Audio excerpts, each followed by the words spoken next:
এটাতে একটা পলিসিগত ব্যাপার। This is a democratic exercise for everybody's sake we need economic democratization of Bangladesh. This is big issue also, it has to B.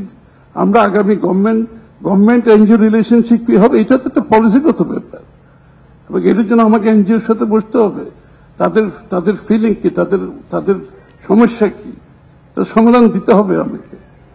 This is a Democratic গভর্নমেন্টের কাজে হচ্ছে এটা, business কমিউনিটির সাথে। আমরা তো এখনো বসতেছি, এখন আমরা গভর্নমেন্টে যাইনি, এখনই আমরা কমিউনিকেট করতেছি। আই নিড টু নো তার ফিলিং কি, ওদের কোথায় shoe pinches. I must know where the shoe pinches. This is a democratic exercise. এবং শুধু আপনি রাজনীতিতে ডেমোক্রেটাইজেশনের কথা বললে হবে না, we have to democratize the economy also.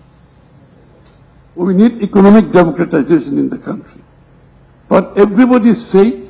We need economic democratization of Bangladesh.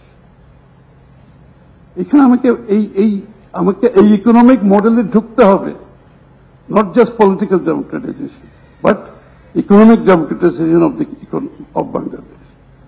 So this is the economic model we are talking about. Sudha Kota. And serious deregulation and liberalization. Serious. When I say serious, I mean serious.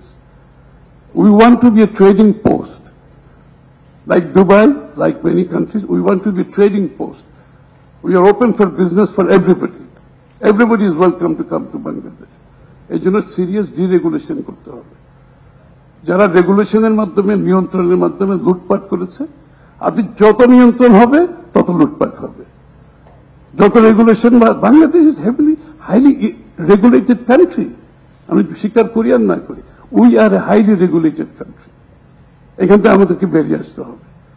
Total liberalisation, ডিরেগুলেশনের মাধ্যমে we must become a trading post, welcome everybody two Bangladesh for business. We are open for business. This should be the attitude of Bangladesh. আগামী দিনের economic model এটাই হতে হবে। And এটার জন্য অনেক painful decision নিতে হবে। Yes, we have to do that. এবং আমরা সবাই মিলে, এটা খালি যারা ক্ষমতায় যাবে তারা না, আমাদের মধ্যে একটা কনভারসেশন থাকতে হবে। পলিটিশিয়ানদের মধ্যে, NGO, civil society, there has to be a conversation. আমরা একজনের সাথে ক্ষমতায় গেলে কথা বলতে চাই না। This is big problem. বাংলাদেশের পলিটিক্যাল কালচারে চেঞ্জ আনতে হবে, আমাদের সহনশীল হতে হবে। আমি আরেকজনের সাথে দ্বিমত পোষণ করেও তার মতের প্রতি রেসপেক্ট দেখাতে হবে। উই মাস্ট রেসপেক্ট, দ্বিমত পোষণ করেও রেসপেক্ট দেখাতে হবে।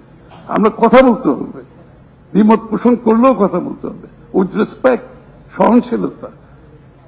এইভাবে এই যে আমাদের যে একটা অসহনশীল যে অবস্থা আমরা দেখতে পাই মাঝে মাঝে, এটার মাধ্যমে তো দেশ এগিয়ে পারবে না।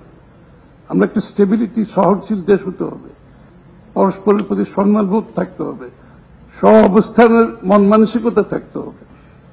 এই ইকোনমিক চেঞ্জের সাথে যদি পলিটিক্যাল চেঞ্জ আমরা আনতে না পারি, কালচারাল চেঞ্জ আনতে না পারি, তাহলে কিন্তু আমরা এগোতে পারবো না।